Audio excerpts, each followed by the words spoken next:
Okay, imagine a brand new college dorm that's so popular it already has a waiting list. Not just a few students, like 75 people deep. But this isn't just about student housing. It's a multi-million-dollar bet on the future of a city. Welcome to Hartford, Connecticut, where UConn's wild $29 million Pratt Street Residence Hall isn't just a place to crash. It's a Trojan horse for urban renewal. And honestly, this might be the most fascinating experiment in college town dynamics I've seen in years. Let me break it down. So, here's the setup. UConn, which already has a regional campus in Hartford, just dropped a converted 4-story office building into a vibrant downtown hub. Think quartz countertops, floor-to-ceiling windows overlooking a minor league ballpark, and a game room with shuffleboard. But the real kicker?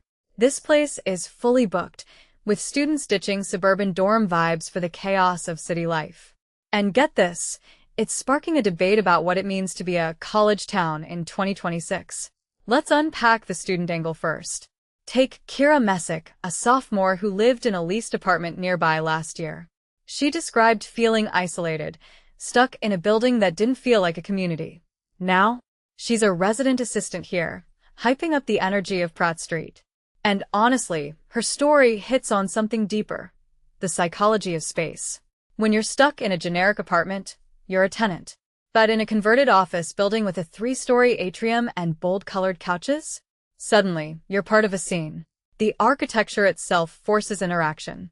That's not just design, it's social engineering. But here's what most people miss. This isn't just about UConn flexing its real estate portfolio. This is a calculated move to turn Hartford into a destination. The mayor called it the first stake in the ground for making the city a college town. And honestly, he's not wrong. Cities like Austin or Boulder didn't just happen, they were built around universities. But here's the question: can a single dorm actually create that kind of gravitational pull? Or is this just wishful thinking dressed up as urban planning? Let's zoom out. The building itself used to be offices. Now it's 45 apartments with a fitness center and study rooms. But the real genius move? They kept relics of the old space, like those decorative glass panels in the atrium. Why? Because it gives the place character. Students don't want to live in a soulless concrete box. They want a story. And that's what UConn delivered. Even the floor plans are strategic: 2 students per bedroom, forcing collaboration. It's not just housing, it's a social experiment. And then there's the corporate angle. Companies like Travelers and Global Atlantic basically bankrolled this project. Why? Because they're not just altruists, they're playing the long game. If these students fall in love with Hartford, they might stay post-graduation. Suddenly, the city's talent pool gets deeper. But here's the risk. Is a dorm enough to change perceptions? I mean, Hartford's got a reputation as a bit of a sleepy capital. One building isn't going to fix that overnight. But it's a start. Oh, and did I mention the Pratt Street Yacht Club Coastal Cookout? That's not a real yacht club. It's a marketing stunt to lure students with lobster boils and UConn burgers. And honestly, it's brilliant.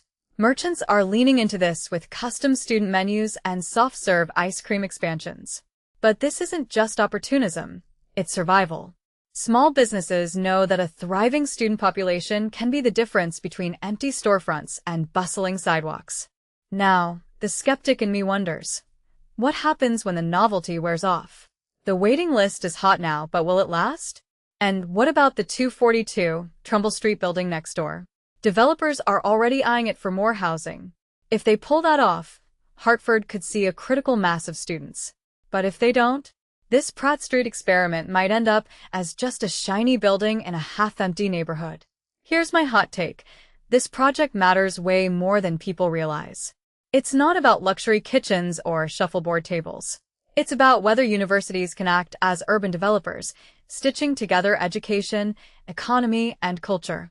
If it works, other cities will copy this playbook. If it fails, well, let's just say Hartford's taxpayers won't be thrilled. But hey, what do you think? Is this the future of college towns or a risky gamble? Let me know in the comments, because this story's just getting started.